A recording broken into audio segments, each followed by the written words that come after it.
Il nous est dit qu'Onésime était devenu utile à Paul. Philémon, versets 10 et 13. Paul séjournait dans la maison de Philémon et ce jeune homme, Onésime, y était esclave. Selon toute vraisemblance, Onésime avait dû voler une forte somme d'argent ou des objets de valeur, car il quitta cette maison avec son butin pour se rendre à Rome. C'était une ville très éloignée et il lui fallait beaucoup d'argent pour s'y rendre. À cette époque, Paul était en prison à Rome pour la cause de l'Évangile. Et il vivait dans une maison louée. Quand Onésime eut dépensé tout l'argent de son maître, il pensa à l'apôtre Paul. Ceci arrive à beaucoup de jeunes gens. Ils détournent des fonds à leurs parents, quittent le foyer, après avoir tout dépensé, retournent chez eux, ne sachant où aller.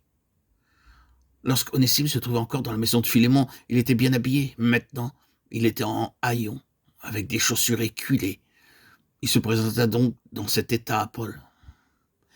Et il lui dit, « Monsieur, ayez pitié de moi, et prenez-moi à votre service. » Paul y consentit, et peu de temps après, il se convertit grâce à Paul.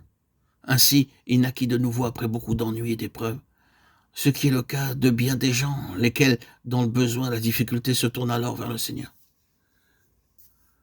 Le cœur d'Onésime s'attendrit lorsqu'il naquit de nouveau.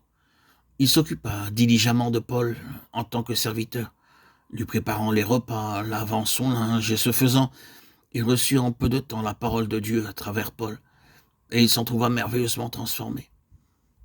La parole de Dieu commença à faire son œuvre en lui, comme la petite graine qui devient un grand arbre. Il comprit la parole de Dieu de façon merveilleuse. À cette époque, Paul écrivit les épîtres aux Éphésiens et aux Colossiens, et il aurait aimé trouver quelqu'un qui puisse apporter une épître ou une lettre à Philémon. Les mystères du salut sont uniquement mentionnés dans ces deux merveilleux livres. Il n'y avait alors que de livres de commentaires. Paul ne disposait que de deux personnes qui soient vraiment au courant de ces choses. L'un était son cousin et l'autre Onésime. Eux seuls comprenaient vraiment tous les enseignements des épîtres. C'était donc intentionnellement que Paul envoya Onésime à Philémon. D'abord, pour qu'il s'excuse auprès de Philémon de lui avoir volé son bien, comme Paul l'écrit au verset 16, non plus comme un esclave, mais comme supérieur à un esclave, comme un frère bien-aimé de moi particulièrement, et de toi à plus forte raison, soit dans la chair, soit dans le Seigneur. En d'autres termes, il dit, ne le reçois pas comme un serviteur. Et Paul continue, et s'il t'a fait quelque tort, ou s'il te doit quelque chose, mets-le sur mon compte. Paul n'avait alors pas d'argent, mais il promettait de le rembourser plus tard. Il désirait qu'Onésime fût reçu par Philémon comme s'il eût reçu Paul lui-même.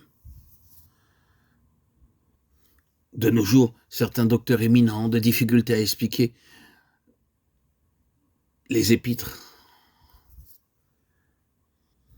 aux Éphésiens ou aux Colossiens.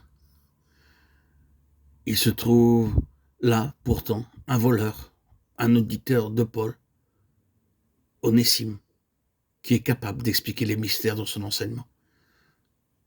Vous comprenez bien, frères et sœurs en Christ, chers amis, dans la maison de Dieu, beaucoup peuvent être transformés comme Onésime, d'une vie de péché, de honte, et avoir une profonde compréhension de la volonté et du dessein de Dieu.